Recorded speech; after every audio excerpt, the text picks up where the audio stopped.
اعوذ باللہ من الشیطان الرجیم بسم اللہ الرحمن الرحیم الحمد للہ الذی نور قلوب العارفین بنور معرفتہ واثبت فؤاد انبیائہ واولیائہ بقصص الانبیاء والمرسلین وأكمل إيمان المسلمين والمؤمنين بولاية علي أمير المؤمنين عليه السلام. اللهم صل على محمد وآل محمد. والصلاة والسلام والتحية والإكرام على أفضل الموجودات العبد المؤيد والرسول المسدد المصطفى الأمجد المحمود الأحمد أعني أبا القاسم محمد. اللهم صل على محمد وآل محمد. وعلى روحه ونفسه وسحره ووسيه سيد الأتقياء والأصفياء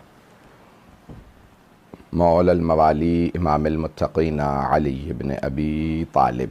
اللهم صل على محمد وآل محمد. وعلى أوصيائه لا سيما بقية الله في الأرضين روحي وأرواح العالمين لتراب مقدمه الفدا واللعنة الدائمة على أعدائهم أجمعين من الآن إلى قيام يوم الدين.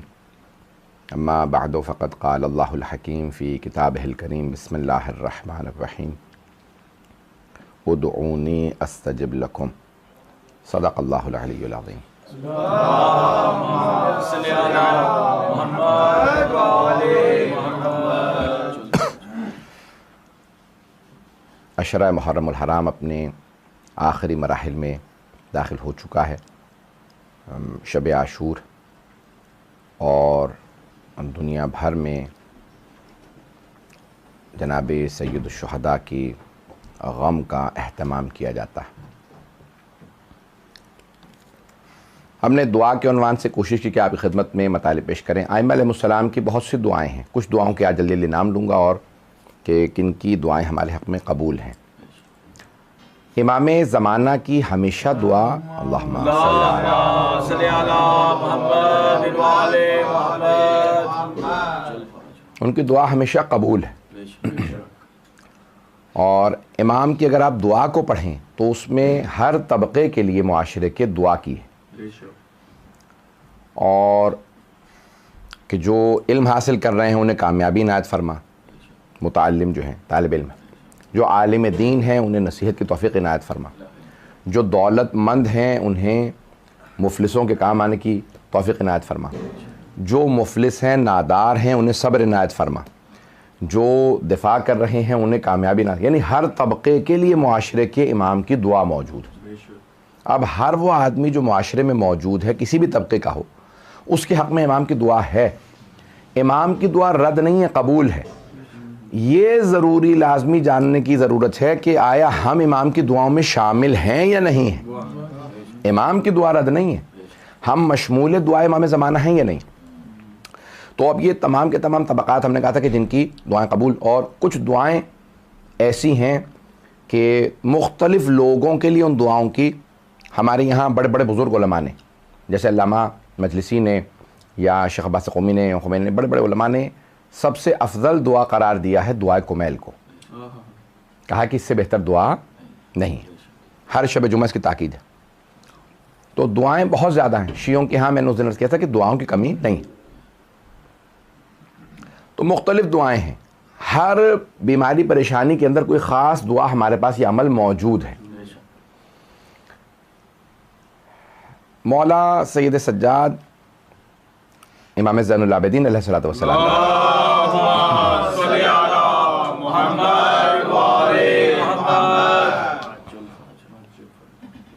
اگر آپ دعاؤں کے مجموعے کو دیکھیں صحیفہ سجادیہ کو تو مولا نے مختلف حالات میں مختلف دعائیں بتائی ہیں. چاند کو جب دیکھتے تھے عید کے تو یہ دعا پڑھتے تھے. ماہ رمضان کے لیے جب استقبال کرتے تو یہ دعا پڑھتے تھے. اپنے اولاد کی طرف سے پریشان ہوتے کہ خدا نہ کرے، جیسے اس زمانے میں بہت زیادہ ائمہ کے بیٹوں کو، سادات کو قتل کیا جا رہا تھا، تو اس میں یہ دعا پڑھتے تھے. مختلف دعائیں ہیں، یہ ظاہراً دعا نمبر 15 ہے یا صحیفہ سجادیہ کی. ایک مومنہ نے ایک مرتبہ مجھ سے ذکر کیا، کہا مولانا میرے 7 بچے ہیں، جوان ہیں، تو گھر میں کچھ نہ کچھ اوپر اونچ نیچ تو ہوتی رہتی ہے، جب بچے زیادہ ہوں اور وہ بھی سب جوان ہو جائیں، تو کہا اگر میں گھر پہنچوں، مثال کے طور پہ وہ ٹیچر تھیں، تو بچے جوان ہیں سب کے سب، تو اگر کوئی بات مجھ سے بحث شروع ہو جائے تو میں کچھ نہیں کرتی، فوراً جاتی ہوں، وضو کرتی ہوں، اپنے کمرے کا دروازہ بند کر کے مولا سجاد کی وہ 1 صفحے کی دعا پڑھنا شروع کر دیتی، اور جب 10-15 منٹ بعد باہر آتی ہوں تو ہر بچہ میرا مجھ سے یہی سوال کرتا ہے کہ اماں جب آپ اس کمرے میں جاتی ہیں تو کیا کرتی ہیں کہ ہمارے غصے ٹھنڈے ہو جاتے ہیں؟ کہا کچھ نہیں کرتی، صرف مولا سجاد کی دعا کے جملوں کو دہراتی ہوں. ہر مناسبت پہ ائمہ اہل بیت علیہ السلام کی دعا موجود ہے. میں یہ جو پیش کرنا چاہ رہا ہوں کہ یہ تمام دعائیں ہیں مولا حسین علیہ السلام کی. اگر آپ دیکھیں کہ دعائے یوم عرفہ کہ بہت طولانی دعا ہے البتہ، تو اس میں اگر آپ دیکھیں تو توحید کے ایسے ایسے پہلو موجود ہیں کہ کہا جاتا ہے کہ عام طور سے ایک جملہ ہے جو ٹیلی ویژن سے عام طور سے پڑھا جاتا ہے کہ ہم مخلوق سے خالق کی طرف جاتے ہیں. ایسا ہی ہے کہ ہمیں رسول خدا نے اللہ سے انٹروڈیوس کروایا، انہوں نے ہمیں توحید سمجھائی. بات پہنچ رہی ہے؟ ہم نے مخلوق کے ذریعے سے، مثال کے طور پہ ایسے بہت زیادہ احادیث بھی ہیں کہ جب آپ آثار دیکھتے ہیں تو پتہ چلتا ہے کہ ان کا کوئی مؤثر ہے. جب سورج چاند ستارے دیکھتے ہیں تو کہتے ہیں کوئی بنانے والا ہے. مجھے نہیں معلوم سننا چاہ رہے ہیں اس موضوع کے نہیں، تو توحید کے میں کچھ پہلو فراز پیش کرنا چاہ رہا ہوں. تو اب یہ توحید کے فراز ائمہ علیہ السلام کی دعا میں، تو آپ ہر جگہ دیکھیں گے کہ آپ معلول سے علت کی طرف جاتے ہیں، ایفیکٹ سے کاز کی طرف جاتے ہیں، مخلوق سے خالق کی طرف جاتے ہیں، موجود سے اس کو وجود میں لانے والے کی طرف جاتے ہیں. لیکن مولا حسین علیہ السلام اپنی دعا کے اندر کہتے ہیں یا من جل تعالیٰ ذاتہ ہی بذاتہ، اے وہ خدا کہ جو اپنے وجود پہ خود ہی دلیل ہے. انسان جو مخلوقات کے ذریعے خدا تک پہنچتے ہیں وہ اور ہیں، جو خود خالق سے خالق کی طرف پہنچتے ہیں وہ اور ہیں. کہ مولا حسین علیہ السلام فرماتے ہیں پروردگارا ہم نے تجھے تجھی سے پہچانا ہے. پہنچا پایا ہوں؟ ایک اور چلے پہلو پیش کر دیتا ہوں. کسی نے جناب امیر سے سوال کیا، یا علی آپ نے اللہ کو خود سے پہچانا یا رسول خدا کے ذریعے؟ سوال ہے. کہا بھئی یا علی آپ نے اللہ کو خود سے پہچانا یا رسول خدا کے ذریعے؟ اب جواب کیا ہونا چاہیے تھا؟ جواب یہ ہونا چاہیے تھا بھئی میں نے خود پہچانا یا میں نے رسول خدا کے ذریعے، یہی ہونا چاہیے تھا نا. تو مولا نے یہ فرمایا کہ میں نے رسول خدا کو خدا کے ذریعے پہچانا. بہت گہرائی ہے، پتہ نہیں لوگ ہیں یا نہیں. بھئی سوال کرنے والے نے سوال کیا آپ نے خدا کو، اللہ کو خود سے پہچانا یا رسول اللہ کے ذریعے؟ تو آپ نے فرمایا میں نے رسول اللہ کو اللہ کے ذریعے پہچانا ہے. توحید کی کسی اور منزل کو پیش کر رہے ہیں. عزیزان گرامی یہ جو توحید ہے یہ صرف آل محمد کے پاس ہے. عزیزان گرامی دنیا کے اندر اگر توحید کے تمام دریچوں کو آپ دیکھنا چاہتے ہیں، سمجھنا چاہتے ہیں، تو آل محمد کی دعاؤں سے نظر آئے گا، ان کے کلام سے نظر آئے گا. دعا ایک بہت بڑا وسیلہ ہے توحید کو پہچاننے کا، اور آل محمد سب سے بڑے بیان کرنے والے ہیں توحید کے. میں چند جملوں کو پیش کرنا چاہ رہا ہوں اگر یہ سننا چاہیں گے کہ توحید کو سمجھانا بہت ضروری ہے، کیونکہ آج شب عاشورہ اس لیے پیش کر رہا ہوں سارا کہ جناب سید الشہداء کی قربانی تاکہ میں سمجھا سکوں. اگر یہ آج سمجھا پایا تو سمجھ لیں آج کی مجلس ہو گئے، کیونکہ مجھے ان کے مصائب کو پیش کرنا اس لیے توحید مجھے پیش کرنا ضروری ہے. میں دیکھیں جناب سید الشہداء بہت بڑی قربانی دے رہے ہیں. جب ہم کہتے ہیں نا کہ توحید کو بچایا، جناب سید الشہداء نے توحید کو بچایا، تو مراد یہ نہیں ہے کہ ذات توحید کو بچایا. میں تھوڑا سا ٹیکنیکل ہو گیا ہوں. جب ہم کہتے ہیں توحید کو بچایا تو یہ نہیں کہہ رہے کہ ذات توحید کو بچایا یعنی اللہ کو بچایا. اللہ کو نہیں بچایا.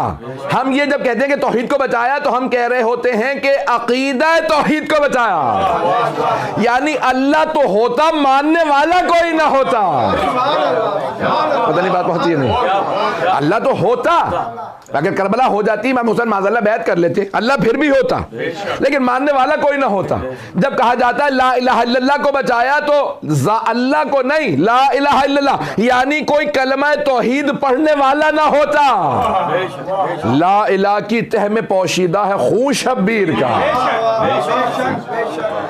تو وہاں پہ بھی آپ جا کے دیکھیں گے تو آپ کو جناب سید الشہداء کا خون نظر آئے گا. پتہ نہیں لوگ ہیں یا نہیں. فیضان گرامی، متعدد دعاؤں میں آپ کو ایسے جملے ملیں گے. میں پیش کرنا چاہ رہا ہوں کہ جیسے بہت سی لوگوں کی غلط فہمیاں تھیں اور صرف ائمہ اہل بیت علیہ السلام نے ان کو واضح کیا. اگر وہ نہ سمجھاتے کوئی سمجھ ہی نہیں سکتا تھا، بلکہ کوئی سمجھا ہی نہیں سکتا تھا. اسی لیے کہا جاتا ہے توحید بھی سمجھنے جاؤ تو امام کے پاس جانا، کسی اور کے پاس جاؤ گے نہ جانے کیا سمجھا دے. پتہ نہیں لوگ ہیں نہیں. توحید سمجھنے کے لیے بھی امام کی ضرورت ہے.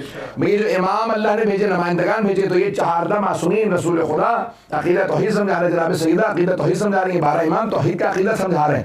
عزیزان گرامی، یہ تمام کے تمام نظام کو سمجھنے کی ضرورت ہے. تو اب یہ کتنی دعائیں ہیں، کتنی غلط فہمیاں تھیں. مثال کے طور پہ مخلوقات سے متعلق، اور پھر میں خالص سے متعلق پیش کروں گا. عربوں میں کہا یہ جاتا تھا اس زمانے میں، اور آتا ہمیں تو بچپن میں کہانیاں سنی ہیں اسکولوں کے اندر، بعض لوگ اس وقت بھی یہ سنا رہے تھے کہ مور، پیکاک بہت خوبصورت پرندہ ہے، رنگ برنگا. عربوں میں نہیں تھا تو اس زمانے مشہور تھا، ہند میں ہوتا ہے، پاکستان ہوتا نہیں. کہ ہند میں ایک پرندہ ہے، اسے عربی میں کہتے ہیں طاووس. مور کو کہتے ہیں طاووس. طاووس 2 واو کے ساتھ، توئے الف 2 واو سین، طاووس. ایک حدیث میں رسول خدا نے فرمایا المہدی طاووس اہل الجنہ. جیسے کہنا ہوتا ہے نا کہ یہ بہت بہادر ہے، شیر ہے. پتہ نہیں لوگ ہیں یا نہیں. عربوں یہ ساری تشبیہات جو نا جانوروں سے عربوں سے آئی ہیں. عربوں میں کہنا ہوتا ہے نا بڑا درندہ تو کہتے ہیں بھیڑیا. پتہ نہیں لوگ ہیں یا نہیں ہے. پتہ نہیں لوگ ہیں یا نہیں ہے. پہنچ رہی ہے بات. کہنا ہوتا ہے نا مکار ہے بڑا تو کہتے تھے لومڑی ہے. پتہ نہیں آپ لوگوں کو سنی ہے نہیں، زیادہ مجھ سے سنی ہوں گی لیکن بول نہیں رہے. تو یہ تمام تشبیہات جو ہیں یہ عربوں کے اندر جانوروں سے دی جاتی تھی. اگر کہنا ہوتا ہے نا بڑا خوبصورت ہے تو کہتے تھے مور جیسا ہے. پتہ نہیں. تو یعنی صاحب الزمان کے مطابق رسول خدا نے فرمایا المہدی طاووس اہل الجنہ، جنت والوں میں سب سے خوبصورت. اب یہ امام مہدی تمہارا سب خوبصورت ہے. تو یہ مختلف احادیث مختلف چیزوں کو پہلوؤں کو پیش کر رہی. عربوں میں مشہور یہ تھا کہ مور بہت خوبصورت ہوتا ہے. اس میں آپ جانتے ہیں نا کہ نر ناچتا ہے.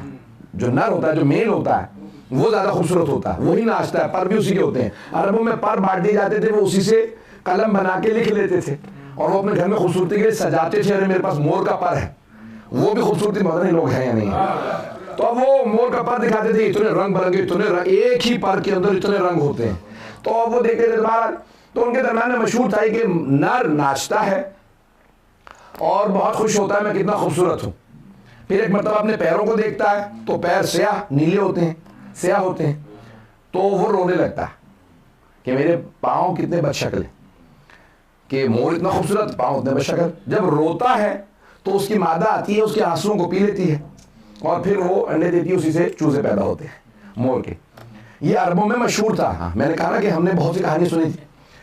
نہج البلاغہ اٹھا کے دیکھیے، مولا کا خطبہ ہے مور پہ.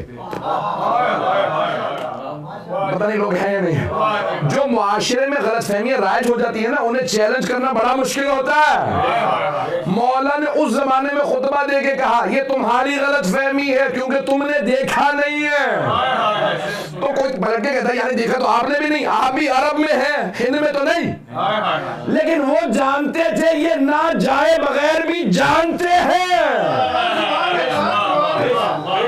تو مولا نے کہا نہیں ایسا نہیں ہے کہ مور کی مادہ جو ہے اس کے آنسو کو پیتی ہے. نہیں، بلکہ وہ تمام دوسرے پرندوں کی طرح سے ہے. چمگادڑ جو عربوں میں نہیں تھی، پتہ نہیں لوگ ہے یا نہیں، خفاش کہا جاتا ہے. مولا نے اس زمانے میں اس سے متعلق خطبے دیے جو سائنس نے 1400 سال بعد ثابت کیے. بھئی مخلوقات کو وہی سمجھا سکتا ہے جو حجت خدا ہو. بھئی ایک عیسائی بہت بڑا رائٹر گزرا، چند برس پہلے انتقال ہو گیا، چند 3-4 سال پہلے، یا شاید زیادہ ہو گیا، 3-4 سال پہلے انتقال ہوا. جارج جورڈیک کے نام سے ایک لبنانی بہت بڑا عیسائی رائٹر تھا. جارج جورداک کہا جاتا تھا، انگلش میں کہتے ہیں جارج جورڈیک. بہت سی کتابیں انہوں نے عربی میں لکھی ہیں مولا علی علیہ السلام پہ. یہاں تک کہ بہت سے عرب شاہی خاندانوں نے دعوت دی کہ بھئی کیا بات ہے، آپ مسلسل علی پہ لکھتے چلے جا رہے ہیں، اوروں پہ بھی لکھو، ہم سپانسر کریں گے. پیسہ کتنا چاہیے؟ ہمارے ہاں تو تیل کا پیسہ ہے، سونے کا پیسہ ہے، جتنا پیسہ کہو گے ہم پیسے کا منہ کھول دیں گے، تجوریے کا منہ کھول دیں گے، لکھو. اس نے کہا نہیں، میرا قلم بکاؤ نہیں ہے، کافر ضرور ہوں، بکاؤ نہیں ہوں. اب غور کیجئے گا، جارج جورڈیک کا جملہ پیش کرنا چاہتا ہوں. اس نے کہا جب میں نے نہج البلاغہ پڑھی اور ساری کائنات کی خلقت سے متعلق علی کے خطبے پڑھے کہ مولا نے کیا بتایا کہ یہ زمین و آسمان کیسے بنے، تو کہا سارا پڑھنے کے بعد جب آپ سائنس دیکھے تو یقین ہو جاتا ہے یا اس نے بنائی ہے یا سامنے بنی ہے.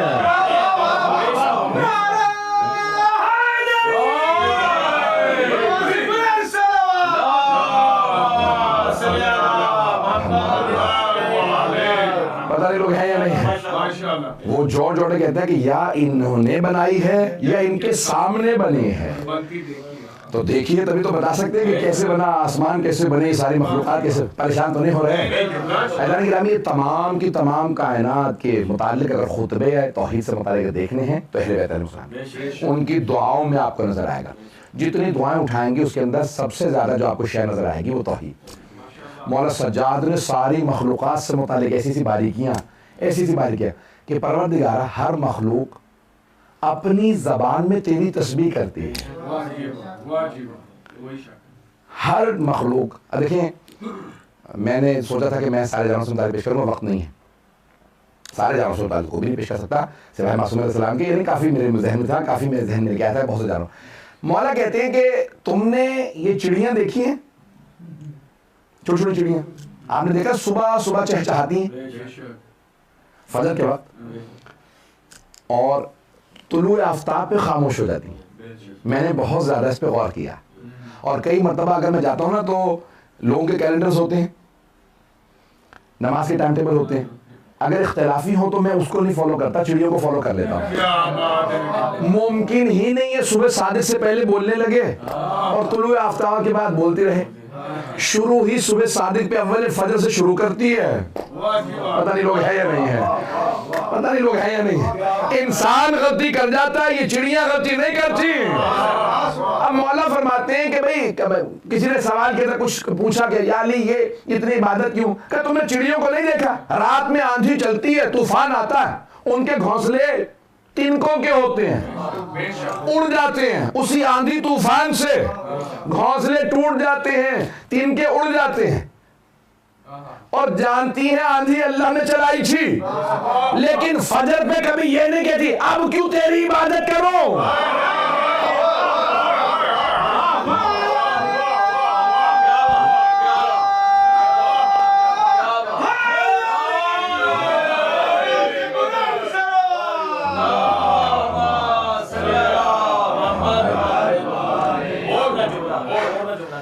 اب کیوں تیری عبادت کروں، رات تو نے میرا گھر تو گرا دیا.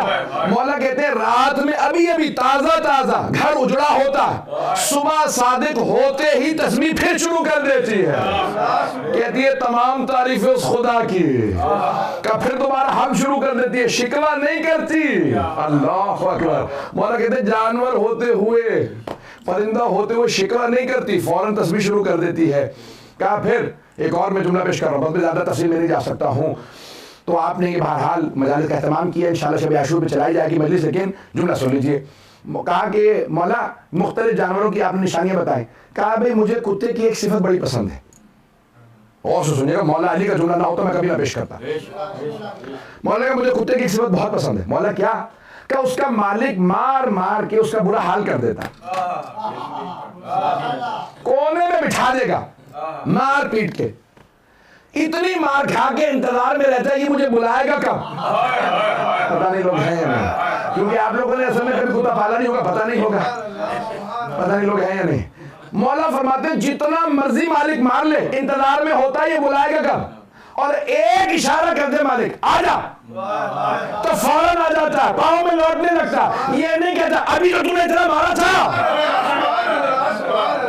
مولا کہتے ہیں اللہ کو وہی بندہ پسند ہے جسے اللہ پریشانی بھیجے شکوہ نہ کرے کہ پروردگارہ تو نے دیا تھا, تو نے لیا.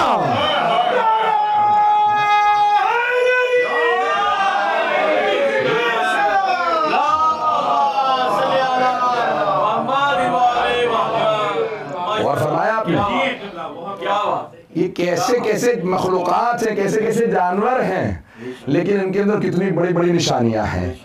ایران کے ایک بہت بڑے آیت اللہ کہنے لگے کہ میں کہیں جا رہا تھا دوسرے شہر, گاڑی میں اپنی ڈرائیور گاڑی چلا رہا تھا. انہوں نے اپنی کتاب میں کسی جگہ پہ لکھا, یا ظاہراً ان کی تقریر میں نے سنا, تو کہنے لگے کہ میں سفر میں تھا تو میں نے ڈرائیور سے کہا ابھی گاڑی روکو. کہا موٹر وے ہے, یہاں گاڑی کہاں روک سکتا ہوں. کہا روکو گاڑی, کیسے بھی روکو. کہا نہیں گاڑی روک سکتا یہاں پہ, یہ موٹر وے ہے. انہوں نے کہا بھائی تم ہارڈ شولڈر پہ ایک دو گاڑی پنکچر ہوئی تو روک دی تھی, روک دو. کہا معاملہ کیا, بیمار ہے؟ نہیں گاڑی روکو. گاڑی روک دی اس نے. وہ فوراً نیچے کہیں آپ نے سبزہ ہریالی ہوتی ہے, وہ اتر گئے. کہا کہاں جا رہے ہیں آگا؟ کہا دیکھنے رہے وہ دور ایک چرواہا, چرواہا سمجھتے نا, شیپرڈ, بکری چرانے والا, بھیڑ بکری چرانے والا چرواہا. تو کہا کہ یہ چرواہا جو ہے وہ نماز پڑھ رہا ہے, اب یہ بھی اذان ہوئی ہے, یہ نماز پڑھ رہا ہے, اس سے ملنا چاہتا ہوں. دوڑتے ہوئے نیچے اترے گئے, پوچھا بھائی یہ ابھی اذان ہوئی تم نے فوراً نماز شروع کر دی, اول وقت نماز کیسے سیکھی؟ دیکھا کہ چرواہا بالکل ان پڑھ ہے, الٹریٹ ہے, لکھنا پڑھنا نہیں, کچھ بھی نہیں جانتا, عالم فاضل نہیں تھا, سادہ سا آدمی, گاؤں کا دیہاتی. کہا یہ میں نے اپنی بکریوں سے سیکھا. توجہ, کہ اپنی بھیڑ بکریوں سے میں نے اول وقت نماز سیکھی ہے. کہا بھیڑ بکریوں سے کیسے سیکھی؟ اذان ابھی ہوئی ہے تو فوراً کھڑے ہو گئے. اب ہمیں تو لوگ کیا کچھ ٹائٹل دیتے ہیں, تو میں تو ابھی موٹر پہ سفر کر رہا تھا, تمہیں دیکھ کے فوراً گاڑی رکوائی. کیسے اس سخت گرمی کے اندر تم یہاں کھڑے نماز پڑھ رہے ہو؟ کہا آغا جب رات ہوتی ہے نا, شام ہو جاتی ہے, تو میں ایک آواز دیتا ہوں, سیڑھی پہ جاتا ہوں, میری بھیڑ بکریوں کو پہچانے یہ مالک ہے. میری ایک آواز پہ ساری بھیڑ بکریاں آ جاتی ہیں. کوئی یہ نہیں کہتی ارے آج تو میں نے گھاس نہیں چرا, کوئی یہ نہیں کہتے میں نے تو پانی پوری طرح نہیں پیا تھا, میں تو آج بیمار تھی. کیا ساری بھیڑ بکریاں ایک میری آواز پہ آ جاتی ہیں؟ ارے یہ جانور مجھ ناقص کی ایک آواز پہ آ جائیں, اور خالق ہے حی علی الصلاۃ.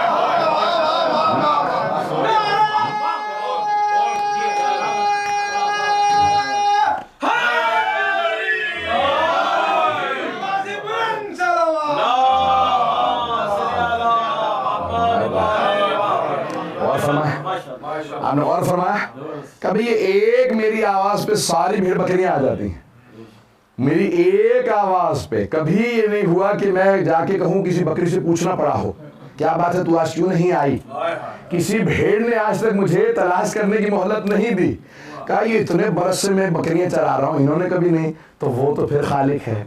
جیسے ہی مجھے مؤذن کی آواز آتی ہے میں کہتا ہوں ارے میری بکریاں میری آواز پہ آ جاتی ہیں, یہ میرے خالق نے مجھے بلایا ہے. میں نے اول وقت اپنے ان بھیڑ بکریوں سے سیکھا ہے. پتہ نہیں لوگ ہیں یا نہیں. جتنے پہلوؤں کو دیکھیں گے آپ کو کچھ جانوروں میں ایسی صفات نظر آئیں گی کہ وہ آپ کو اس عروج پہ پہنچا دیں گے. میں نے کیوں آج مثالیں دیں؟ کیونکہ آج میدان کربلا کے اندر ایک مجھے جانور کی مثال دینی چاہیے کہ جو عاشق حسین ابن علی ہے, اور آج تک ہماری پوری دنیا کے اندر اگر آپ دیکھیں تو لوگ تعظیم کرتے ہیں شاعر اللہ کی, اور صرف اس لیے کہ ارے یہ حسین سے منسوب ہے. اور آپ اپنی زبان میں ذوالجناح کہتے ہیں, عربی کا لفظ ہے کہ ذوالجناح یعنی پروں والا, لیکن نام بہرحال جناب سید الشہداء نے رکھا تھا. میں آج جو پیش کرنا چاہ رہا ہوں, سوال کیا لوگوں نے امام محمد باقر علیہ السلام سے,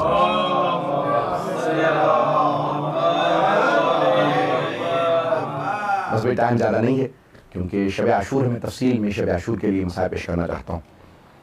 تو 5ویں امام سے اس نے سوال کیا کہ مولا میدان کربلا میں اشقیاء نے جو کوفے اور شام سے لوگ حسین کو مارنے آئے تھے انہوں نے بتایا ہے کہ جب سید الشہداء اپنی سواری کی پشت سے گر گئے تو آپ کی سواری نے آپ کا طواف شروع کر دیا. آپ کا طواف شروع کر دیا اور آوازیں بلند کرنے لگا تھا.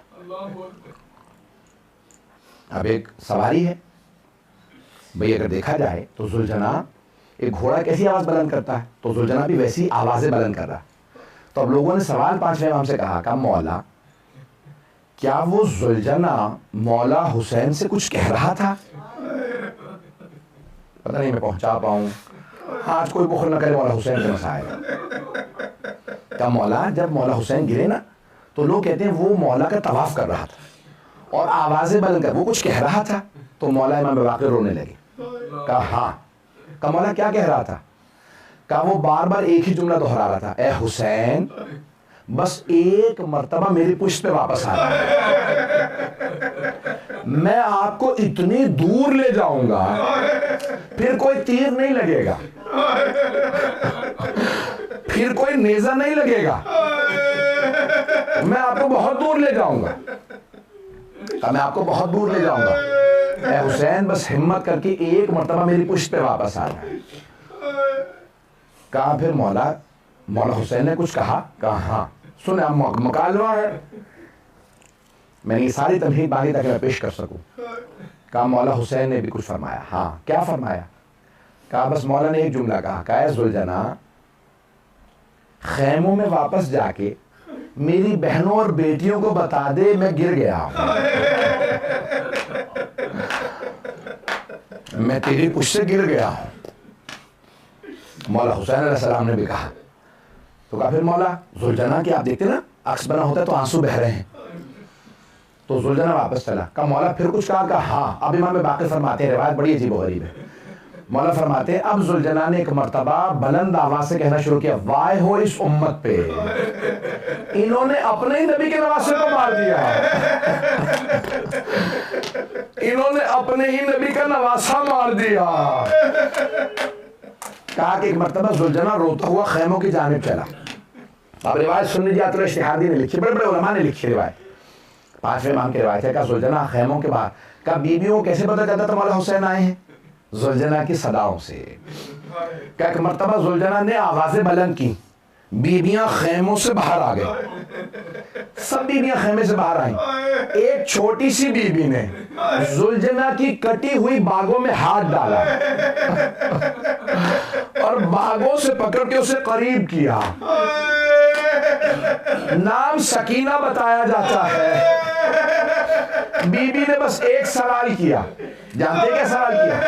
کہا یا جواد حل سقیا ابی ام قتلت شان.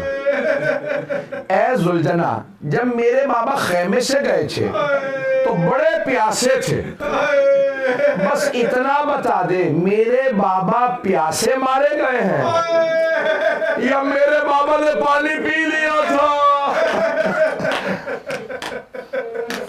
یہ جناب سکینہ نے سوال کیا. اب پھر خود ہی بی بی نے جواب بھی دیا. جب دیکھا نا ذوالجناح کے آنسو بہ رہے ہیں، جانتے کیا جواب دیا؟ پھر بی بی کہتی ہیں، بی بی فرماتی ہے تیری کٹی ہوئی باگیں اور تیری لٹکی ہوئی زین یہ سمجھا رہی ہے میرے بابا اترے نہیں ہیں، گرے ہیں. آپ جانتے ہیں نا بیٹیوں کو بڑی محبت ہوتی ہے باپ سے. تو بی بی نے کہا میرے بابا اترے نہیں ہیں، گرے ہیں کیونکہ زین لٹکی ہوئی ہے. بس بھئی اجرکم اللہ. میں آج شہادت نہیں پڑھوں گا کیونکہ میں مولا حسین کی شہادت نہیں پڑھ پاتا ہوں، مجھ سے برداشت نہیں ہوتی، لیکن میں چند جملے ضرور پڑھوں گا. آج وداعی کے مولا کے چند جملے پڑھوں گا. بڑے بڑے علماء نے وصیتیں کی ہیں کہ ہمارے مرنے پہ اگر مجلس رکھو تو مولا حسین کے وداعی کے مسائل پڑھ لینا. مرحوم عبدالرشید شہاب الدین مرشی نجفی نے اپنے بیٹے سے محمود سے وصیت کی کہ بیٹا ہر شب جمعہ جب تک تم زندہ ہو نا میری قبر پہ امام حسین کی وداعی کے مسائل پڑھ دینا ہر شب جمعہ. کیوں اتنے تاکید ہے؟ تو علماء نے لکھا ہے، شیخ یحییٰ یسری بھی کہتے ہیں جو حرم امام حسین میں نماز پڑھاتے تھے، وہ کہتے ہیں میں نے دیکھا مولا حسین کا حرم ہے صحن، مجلس ہو رہی ہے، فقہاء علماء بیٹھے، 800 فقہاء مجلس میں بیٹھے ہیں. ممبر پہ کون ہے؟ کہا علامہ مجلسی، علامہ محمد باقر مجلسی مجلس پڑھ رہے ہیں. جیسی فضائل ختم ہوئے وہ مسائل پہ آئے تو شیخ یحییٰ یسری بھی کہتے ہیں میں نے دیکھا حرم امام حسین کے اندر سے کوئی باہر آ گیا اور آنے کے بعد کہا اے محمد باقر مجلسی میں آیا نہیں ہوں، مجھے بھیجا گیا ہے، سیدہ حرم میں موجود ہے. اور بی بی کہتی ہیں محمد باقر مجلسی سے کہو مجھے میرے بیٹے کے میری بیٹی سے وداعی کے مسائل سنا دے. اجرکم اللہ، وداعی کے مسائل سنا دے. اگر آج سنیں گے تو پڑھیں میرے بیٹے کے میری بیٹی سے وداعی کے مسائل. اجرکم اللہ. بس بھئی مجالس آپ نے شب عاشور کے چلانی ہے، میں پیش کر رہا ہوں کہ یہ مجالس آپ کی پوری زندگی پروردگارہ کرونا وائرس سے خاتمہ فرما، یہ دوبارہ مجالس آزاد ہو جائے، پہلے ہی رونق کے ساتھ ہے. لیکن اگر پروردگارہ یہ تو انہیں فیصلہ کر لیا تھے، قضا قدر نے فیصلہ کیا کہ ہمارا آخری محرم ہے، تو پروردگارہ ہمیں مولا حسین کی شفاعت نصیب فرما. آئیں ذرا مل کے کچھ دیر کے لیے میرے ساتھ کربلا چلیے. میدان کربلا ہے، علامہ مجلسی مسائل پڑھ رہے ہیں. 3 وداعیاں مولا حسین کی، 3 وداعیاں. بس میں تینوں وداعیاں سناؤں گا، شہادت نہیں پڑھوں گا. اگر آپ برداشت کر سکے تو شاید ایک جملہ پڑھ دوں. مولا سب سے پہلے کہا ہے وداعی کے لیے مولا سجاد کے خیمے میں، جہاں مولا سجاد ایک چٹائی پہ لیٹے تھے.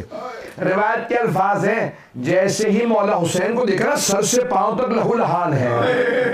خدا کسی جوان بیٹے کو بوڑھا باپ اتنا زخمی نہ دکھائے. کیا کہا مولا سجاد نے؟ جیسے ہی مولا حسین نے دائیں بازو پکڑا نا اسرار امامت سونپنے کے لیے، وصیت کے لیے، مولا سجاد نے اپنے بابا کو دیکھا، غیور امام تھے. ایک جملہ کہا بابا این این امی العباس، بابا چچا عباس کہاں ہے؟ کہا کہ بیٹا کا تو عباس تو مارے گئے. کہا بابا این این اخی علی الاکبر، میرا بھائی علی اکبر کہاں ہے؟ اب مولا نے یہ نہیں کہا کہ علی اکبر مارے گئے، جانتے ہیں کیا کہا؟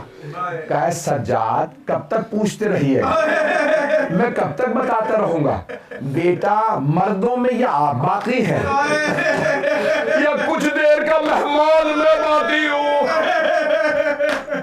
سجاد کوئی نہیں رہا. اب مولا سجاد کی غیرت کہا پھوپھی اماں میرا عصا لا دیں، میری تلوار لا دیں. کہا بیٹا عصا کیوں چاہیے، تلوار کیوں؟ کہا عصا سہارا لوں گا، مجھ سے کھڑا نہیں ہوا جا رہا، اور تلوار اس لیے اپنے بابا کا دفاع کروں گا. کہنے میرے لال آپ پہ احترام ساقط ہے، آپ بیمار ہیں.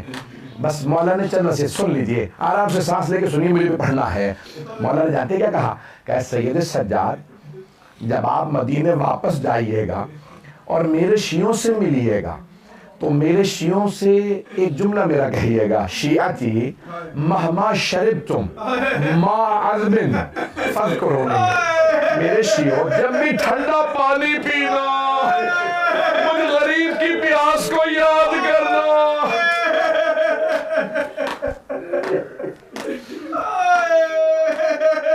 وصیت تو لانی ہے، میں نہیں پڑھتا. ایک جملہ یہاں پہ روکے، وصیت کے سارے جملے نہیں پڑھتا، ایک جملہ صرف. جانتے ہیں دوسرا کون سا موقع مولا حسین نے جہاں اپنے شیعوں کو یاد کیا؟ جانتے ہیں کون سا موقع؟ مولا نے کہا یا لیتکم فی یوم عاشورہ جمیعا تنظرون، اے کاش میرے شیعوں تم سب کربلا میں ہوتے اور دیکھتے میں نے اپنے چھوٹے سے بچے کے لیے کیسے پانی مانگا. فابوا یرحمونی، لیکن کسی نے ترس نہیں کھایا. بس بھی میں نے تمام کر دیا. سن لیجئے، مولا حسین علیہ السلام مولا سجاد کے خیمے سے جناب زینب کبریٰ کے خیمے میں آئے. جناب زینب کبریٰ سے کہا مجھے میرے نانا کا پرانا لباس لا دیجئے. اسے زیب تن کیا، نانا کے لباس میں جاؤں گا، نانا کا امامہ لا دیجئے. اسی اپنے لباس پہ لباس پہنا، امامہ رکھا، پھر چلے. جب چلنے لگے نا تو روایت کے الفاظ ہے جناب زینب نے کہا محلن محلن یا اخی، بھیا ذرا آہستہ، ابھی باہر نہ جائیے گا. بہت تیزی سے بی بی آگے بڑھی. کہا بھیا، کہا کیا زینب کیا بات ہے؟ کہا بھیا ذرا گریبان چاک کیجئے گا. مولا نے گریبان کھولا. جناب زینب نے قدموں کو اٹھایا، گلے کے بوسے دینا شروع کر دیے. کہا بی بی کیا بات ہے بہن، اتنا کیوں چوم رہی ہے گلے کو؟ کہا بھیا اماں نے کہا تھا زینب جب حسین آخری ندا کے لیے آئے تو میری طرف سے گلے کو چوم لینا، اس گلے پہ خنجر نے چلنا ہے. مولا حسین نے کہا بہن ذرا اپنی کلائیوں سے چادر ہٹائیے گا. بی بی نے چادر ہٹائی، مولا نے کلائیوں کے بوسے دیے. جب کلائیوں کو چوما نا مولا نے، بی بی نے کہا بھیا کیا بات ہے؟ کہا بابا نے کہا تھا حسین میری طرف سے زینب کی کلائیاں چومنا. اجرکم اللہ، اجرکم اللہ. بس بھئی تھوڑا سا سانس لے لیجئے. اس طرح سے روئیں گے تو کوئی بے ہوش نہ ہو جائے. تھوڑی سی دیر کے لیے میرے ساتھ چلیے. شیخ جعفر شوشتری نے جملہ لکھا، مرحوم حضرت شیخ جعفر شوشتری کا جملہ، کہ مولا حسین خیمے سے باہر آئے. جب آئے نا تو نظر یمیناً و نظر شمالا، مولا نے پہلے دائیں طرف دیکھا، پھر بائیں طرف دیکھا، پھر بڑی حسرت سے کہا او عباس، او علی اکبر، او قاسم، او حبیب، میں نے تم سب کو گھوڑوں پہ سوار کرایا تھا، ذرا آ کے دیکھو مجھے کوئی سوار کرانے والا نہیں. اب راوی کہتا ہے کہ ایک بی بی برقع پوش خیمے سے باہر آ گئے، برقع لے رکھا ہے، خیمے سے باہر آئے. جانتے کیا کہا؟ کہا بھیا ابھی زینب زندہ ہے. جناب زینب نے مولا کا دایاں بازو تھاما، بازو پکڑ کے سوار کرائے. بس بھئی اب میں تو دیکھئے گا آخری جملے پیش کر رہا. یہ تینوں وداعیاں ختم. تیسری وداعی سن لیجیے. مولا زلجنہ پہ سوار ہو گئے. مولا نے لجام فرس میں ہاتھ ڈالا اور ایک مرتبہ زلجنہ کو ایڑ لگائی. زلجنہ مجھے آخری حملے کے لیے لے چل، میں جنگ کر کے بتانا چاہتا ہوں میں علی کا بیٹا ہوں. زلجنہ آگے نہیں بڑھ رہا. مولا نے دوسری مرتبہ ایڑ لگا، زلجنہ آگے بڑھ. جب دوسری مرتبہ زلجنہ آگے نہیں بڑھا نا تو مولا نے کہا کیا تو نے بھی میرا ساتھ چھوڑ دیا؟ میرے بھائی مارے گئے، میرے بیٹے مارے گئے، میرے اصحاب مارے گئے. کیا بات ہے زلجنہ؟ اب زلجنہ نے بے زبان جانور نے کیا کیا؟ اپنے سر کو جھکا دیا. جب قدموں کی طرف دیکھا نا تو مولا نے دیکھا زلجنہ کے پچھلے قدموں سے ایک چھوٹی سی بی بی لپٹی ہوئی ہے. شاید یہاں کسی کے گھر میں چھوٹی بیٹی ہو. جیسے ہی مولا نے دیکھا بی بی زلجنہ کے قدموں سے لپٹی ہے، دوبارہ زلجنہ سے اترے. میں تو دیکھے گا آخری جملے. مولا زلجنہ سے اترے، جناب سکینہ کو گلے سے لگایا، پیار کر کے ایک سوال کیا بی بی کیا بات ہے، خیمے سے باہر کیوں آئی ہے؟ کہا بابا کہاں جا رہے ہیں؟ کہا بیٹی آپ کو پیاس لگی ہے میں پانی لینے جا رہا ہوں.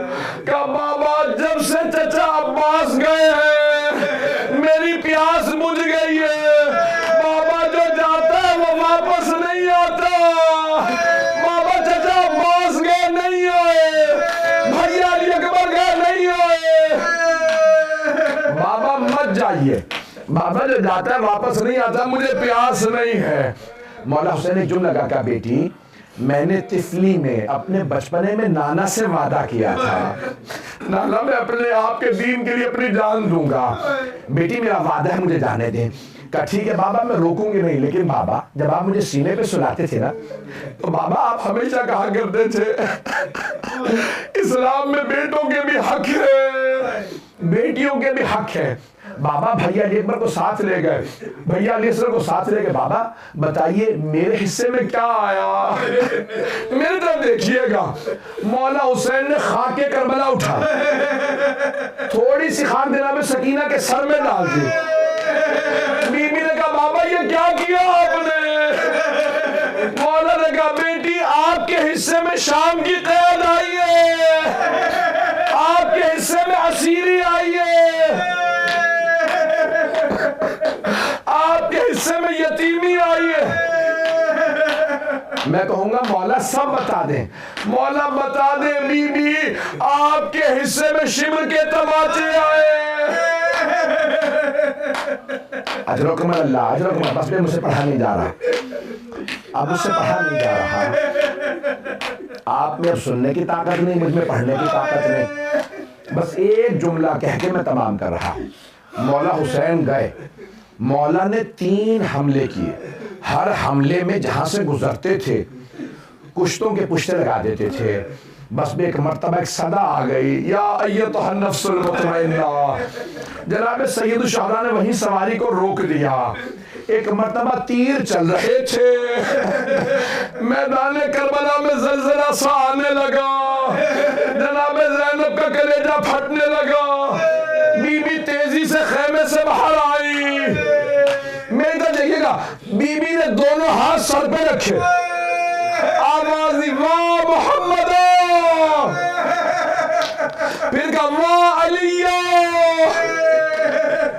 بی بی تیزی سے تلہ زینبیہ پہ چڑھی، نیچے دیکھا میرا بھائی کہاں ہے، دیکھا چاروں طرف سے لوگ تیر چلا رہے ہیں، ایک آدمی بیچ میں کھڑا ہے، بی بی فرماتی ہے میں پہچان نہیں سکی کون ہے، سر سے لے کے خون میں بہا دیا تھا، مولا کو تیر لگ رہے تھے، ایک مرتبہ میں نے سوال کیا انت آخی، کیا آپ میرے بھائی ہیں؟ مولا حسین نے دیکھا، یہ نہیں کہا ہاں میں حسین ہوں، ایک مرتبہ جناب زینب سے کہا یا زینب ارجعی الفستان، زینب خیمے میں واپس جائیے، ابھی شمر میرے سینے پہ سوار ہوگا، جب داڑھی کو پکڑے گا بالوں میں ہاتھ ڈالے گا برداشت نہیں کریں گی۔